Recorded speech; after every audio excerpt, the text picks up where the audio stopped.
Tu envisages d'acheter quelque chose de grand, de coûteux, peut-être même de risqué. Voiture, maison, ordinateur ou simplement un investissement personnel ambitieux.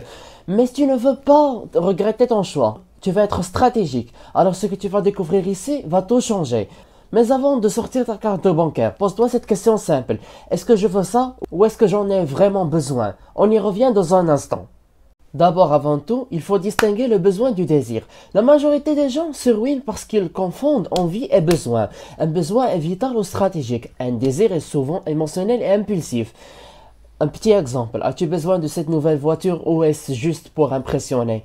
Mais ce n'est que le début, car même si c'est un besoin, il faut poser la question suivante. Est-ce le bon moment pour acheter? On en parle maintenant. Le timing de l'achat, l'erreur numéro 1 des acheteurs impulsifs. Même une bonne chose achetée au mauvais moment devient une mauvaise décision. Ton cash flow est tendu, évite l'achat. Tu es émotionnellement instable, décale. Une promotion arrive bientôt, attends. Mais alors, comment savoir si tu es prêt à acheter maintenant? Découvre le test des 5 filtres. Alors, le test des 5 filtres, avant tout, achat important. Pose-toi ces 5 questions. Premièrement, ai-je fait des recherches comparatives? Deuxièmement, puis-je payer comptant sans déséquilibrer mes finances? Troisièmement, est-ce que cet achat améliore ma vie à long terme? Quatrièmement, est-ce que je peux attendre 30 jours sans changer d'avis? Cinquièmement et dernièrement, est-ce approuvé par quelqu'un que je respecte financièrement? Si tu vas aller encore plus loin, il existe une méthode japonaise qui transforme totalement ta façon de dépenser. On parle du kakebo. Et tu vas adorer. Donc le kakebo, l'art japonais de dépenser en conscience. Le kakebo n'est pas un simple budget, c'est un journal de dépenses où chaque euro doit être justifié par une intention. Est-ce nécessaire? Est-ce urgent? Est-ce aligné avec mes objectifs? Tu reprends le contrôle de tes finances par la réflexion et la clarté. Mais un plan sans argent ne vaut rien. Voici comment épargner pour ton achat, même avec un petit revenu. Alors épargner intelligemment pour un achat majeur. N'attends pas d'avoir assez d'argent pour commencer à épargner. Commence avec ce que tu as. Une méthode simple, règle des 3 comptes. Compte dépenses, compte objectif, compte liberté. Chaque mois, même 5 euros, 10 euros, 20 euros, compte.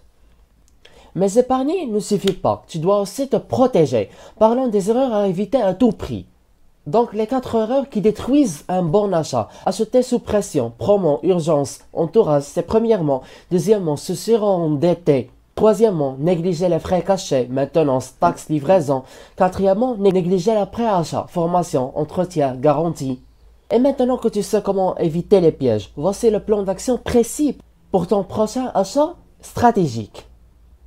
Donc, ton plan d'achat intelligent en 5 étapes. Premièrement, définir l'objectif. Pourquoi j'achète? Deuxièmement, évaluer le budget réel. Troisièmement, comparer produits, avis, options, etc.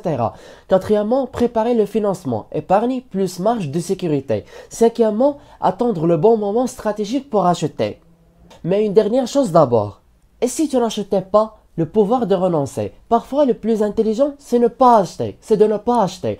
Ne te définis pas par ce que tu possèdes, mais par ce que tu construis. L'intelligence financière commence par la maîtrise de soi. Planifier un achat important, ce n'est pas une compétence rare. C'est un art que tout le monde peut apprendre. Et toi, si tu appliques tout ce qu'on vient de voir, tu feras partie des 5% qui achètent intelligemment. Et toi, quel est ton prochain achat important? Dis-le-moi en commentaire. Et je m'interroge, comment es-tu intéressé à ce contenu sans que tu aies activités précédentes dont on parle de la liberté financière? Watchlist, c'est un héritage cognitif à l'humanité. À très bientôt.